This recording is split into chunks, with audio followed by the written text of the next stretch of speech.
Hello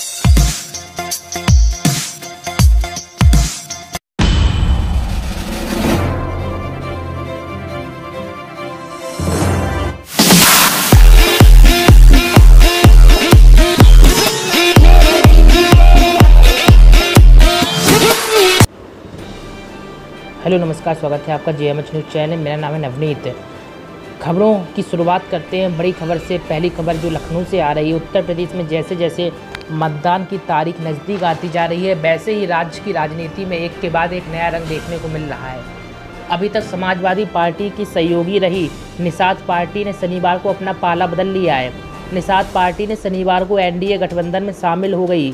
जी हाँ, party प्रमुख संजय निषाद ने कहा है कि यूपी के CM ने कल मुझे आश्वासन दिया कि हमारी शिकायतों को सुना जाएगा, उसका निपटारा किया जाएगा। निषाद पार्टी अपने चिन्ह के साथ चुनाव लड़ेगी। NDA यह फैसला लेगा कि कौन वहां से चुनाव लड़ेगा। निषाद पार्टी के प्रमुख संजय निषाद और गोरखपुर से सांसद प्रवीण निषाद शनिवार को भारतीय जनता पार्टी भाजपा के अध्यक्ष अमित शाह से मिलने के लिए दिल्ली रवाना हो गए। तो एक खबर आप देख रहे हैं, निषाद पार्टी NDA में शामिल हो गई है। IPL शुरू हो चुका है। IPL सभी लोग देखते हैं। युवाओं की धड़कनों में बसता है क्रिकेट। इंडियन प्रीमियम लीग और वर्ल्ड कप जान है युवाओं की। लेकिन IPL में ख़ास तौर पर चीयर लीडर्स को बुलाया जाता है। चीयर लीडर्स आखिरकार इनको सैलरी कितनी दी जाती है, सभी दर्शकों के मन में सवाल होगा। तो आइए हम इसी सवाल को आपके सामने से दूर करते हैं। सबसे पहले तो आपको बताते हैं, स्टेडियम में मैच देखने वाले दर्शकों की नज़रें IPL में चौके छक्के लगने पर डांस करने वाले चीयर लीडर्स पर होती है। चीयर लीडर्स हर साल IPL में खूब सुर्खियां बटोरती है। आज की इस पोस्ट में हम आपको बताते हैं, आज की इस खबर में हम आपको बताने जा रहे हैं चीयर लीडर्स कहां से आती हैं और वे कितना कमा लेती हैं। साल 2018 के IPL में 8 टीमों में से 6 टीमों की चीयर लीडर्स विदेशी मूल की थी, लेकिन चेन्नई सुपर किंग्स और राजस्थान रॉयल्स की टीम ने भारतीय मूल की चीयर लीडर्स को तवज्जो दी। आपकी जानकारी के लिए हम यहाँ बता देते हैं कि IPL में चीयर लीडर्स ज़्यादातर यूरोपीय देशों से आती हैं और ये चीयर लीडर एक महीने में 1 से 2 लाख तक की कमाई कर लेती हैं। तो निश्चित तौर पर ये जानना आप लोगों के लिए ज़रूरी था, क्योंकि सबसे ज़्यादा लोग दर्शक जो होते हैं इसको देखकर आकर्षित होते हैं, इनके डांस को देखकर आकर्षित होते हैं। इनकी कमाई लाखों में होती है और सबसे ज़्यादा कमाई कर लेती है चीयर लीडर्स। चौके और छक्के लगने के बाद यह डांस करती हैं, जो काफ़ी आकर्षण का केंद्र होता है। अब हम आपको जो खबर बताने जा रहे हैं, निश्चित तौर पर काफ़ी चौंकाने वाली खबर है। देश में चल रहे चुनावी माहौल के बीच उत्तर प्रदेश के मुरादाबाद में उस वक्त हड़कंप मच गया जब करीब 2,500 लोगों के खातों में 10-10 हज़ार रुपये अचानक पहुँच गए। खातों में रुपए जमा होने की सूचना जैसे ही लोगों को मिली, लोग अपनी पासबुक उठाकर बैंक की ओर भागने लगे। बैंक पहुंचकर पता चला कि करीब 2,500 लोगों के जनधन खातों में 10,700 रुपये की एंट्री हुई है, जिसके बाद लोगों ने अपने अपने खातों से रुपए निकालने शुरू कर दिए। बैंक में लोगों की बढ़ती भीड़ देखकर कर्मचारियों के पसीने छूट गए और भीड़ बढ़ती देख कर्मचारी शाखा बंद कर निकल लिए। वहीं बैंक अधिकारियों को जैसे ही मामले की सूचना मिली, उनमें भी हड़कंप मच गया। खातों से रुपए निकालने के लिए बहुत ज़्यादा भीड़ लग गई। जानकारी के अनुसार मुरादाबाद जिले के भोजपुर गांव में बैंक ऑफ बड़ौदा का एक बिजनेस कॉरेस्पोंडेंट सेंटर बना हुआ है, जिसमें आसपास के लोगों के प्रधानमंत्री जनधन योजना के तहत खाते खुले हुए हैं। अचानक खबर फैली कि कुछ लोगों के खातों में 10,700 रुपये पहुँचे हैं। खबर जैसे ही फैली, लोग अपनी पासबुक लेकर बैंक की ओर दौड़े। बैंक पहुंचकर जब कुछ लोगों ने अपनी पासबुक में एंट्री कराई, तो उनके खातों में 10,700 रुपये जमा पाए गए। बस फिर क्या था, खबर आग की तरह फैल गई और बैंक के बाहर लोगों का जो होता है भीड़ हुजूम बल लग गया। खबर सुनकर बैंक के अधिकारी भी सख्ते में आ गए। रुपए निकालने पर लगाई तत्काल लोग। अपने खातों से रुपए निकालने के लिए बैंक के बाहर बड़ी संख्या में लोग पहुंच चुके थे और जब भीड़ काबू से बाहर होने लगी तो बैंक के कर्मचारी सेंटर बंद कर बाहर से निकल गए। सेंटर बंद होता देख लोगों ने हंगामा शुरू कर दिया। लोग चाहते थे कि उनकी पासबुक में एंट्री की जाए ताकि वो अपने खाते में आए रुपए निकाल सकें। बैंक अधिकारियों ने आनन फानन में इस सेंटर के खातों से रुपए निकालने पर तत्काल रोक लगाते हुए मामले की जांच शुरू कर दी। हालांकि तब तक कुछ लोग अपने खातों से रुपए निकाल चुके थे।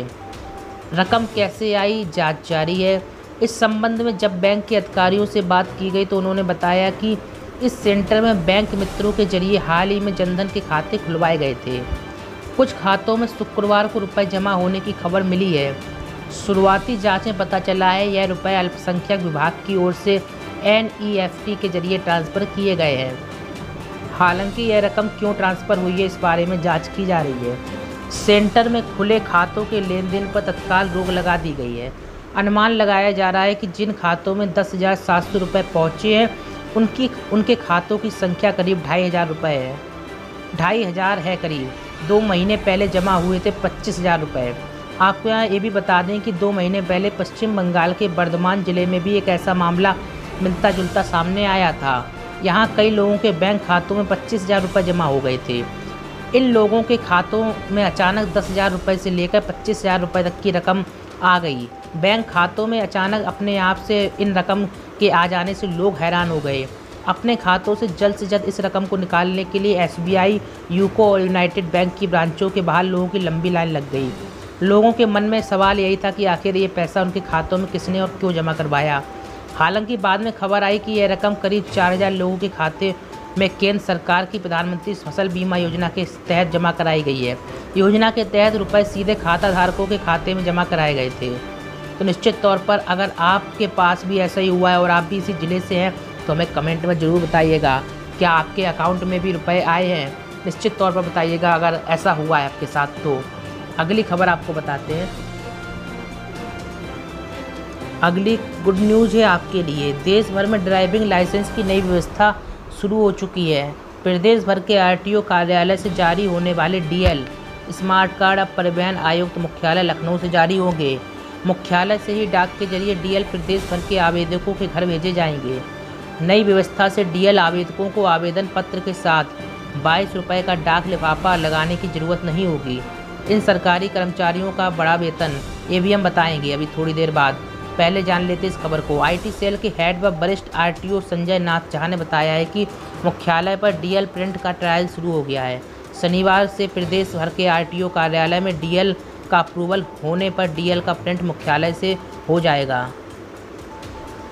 वहीं भारतीय रेलवे ने लंबे समय से अपने लाखों कर्मचारी द्वारा की जा रही मांगों को मंजूरी दे दी है। सार्वजनिक ट्रांसपोर्टर भारतीय रेलवे ने अपने IT कर्मियों के लिए कैडर पुनर्गठन योजना को मंजूरी दे दी है।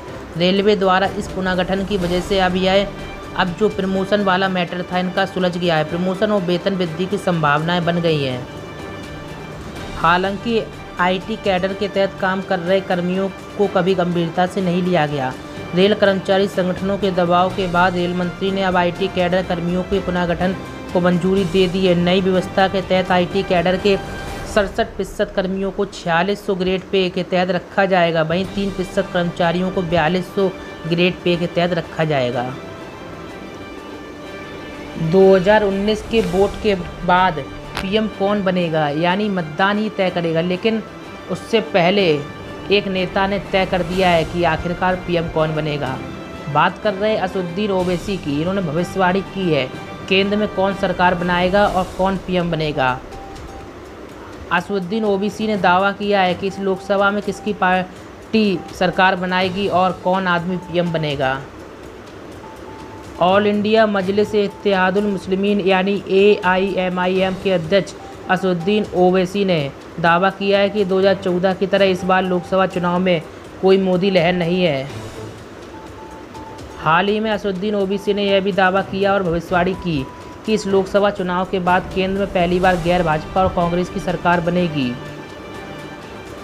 और कोई क्षेत्रीय नेता ही भारत का प्रतिनिधित्व करता हुआ नजर आने वाला है। इसके अलावा ओवैसी ने कहा है कि इस बार 2014 जैसी मोदी लहर नहीं है और 543 सीटों पर से हर सीट पर इस बार कड़ा मुकाबला होने जा रहा है। जहां पर BSNL कर्मी पहले से परेशान थे, वहीं अब पायलट भी परेशान होने जा रहे हैं। पायलटों का भुगतान तत्काल नहीं चुका सकते। जेट एयरवेज की तरफ से बयान आया है। खबर मुंबई से है। संकट का सामना कर रही निजी विमानन कंपनी जेट एयरवेज का कहना है कि वह तत्काल अपने पायलटों का पूरा वेतन चुकाने में सक्षम नहीं है। कंपनी का कहना है कि वह दिसंबर के वेतन का बचा हुआ 87% ही चुका सकती है। पायलटों के 1 अप्रैल से हड़ताल पर जाने की घोषणा किए जाने के बाद कंपनी की ओर से यह बयान दिया गया है। इसी बीच कंपनी के पायलटों की संस्था नेशनल एविएटर्स गिल्ड यानी NAG ने नई दिल्ली और मुंबई में अपने सदस्यों की खुली बैठक बुलाई है। जेट एयरवेज के मुख्य कार्यकारी अधिकारी विनय दुबे ने शनिवार को पायलटों को लिखे पत्र में कहा, कंपनी का निदेशक मंडल कर्जदाताओं के साथ मिलकर समाधान योजना को जितना जल्दी संभव हो सकेगा उतना जल्द लागू करने का प्रयास कर रहा है ताकि कंपनी के लिए अनिवार्य हो चुके परिचालन को स्थिर बनाया जा सके, साथ ही कंपनी के भविष्य को सुनिश्चित किया जा सके। उन्होंने कहा है कि अभी हम केवल दिसंबर का बचा हुआ वेतन देने में ही सक्षम हैं, तो निश्चित तौर पर पायलटों को वेतन भुगतान नहीं किया जा रहा है, जिस कारण से समस्या आ रही है। पायलटों का भुगतान तत्काल नहीं हो सकता। जेट एयरवेज की ओर से बयान आ रहा है। निश्चित तौर पर जेट एयरवेज संकट में है और पायलटों का भुगतान कर पाने में सक्षम नहीं हो पा रहा है। पायलट नाराज़ हैं, आक्रोश देखने को मिल रहा है। क्या कहते हैं आप इस खबर को लेकर? कमेंट में अपनी राय दीजिएगा और हमें बताइएगा किस टॉपिक पर आपको न्यूज़ चाहिए। और ज़्यादा अपडेट पाने के लिए इस चैनल को सब्सक्राइब करना और बेल को दबाना मत भूलिए। इस खबर को लाइक और शेयर करिए। मिलते हैं आपसे नई अपडेट के साथ। नमस्कार, टेक केयर, गुड बाय।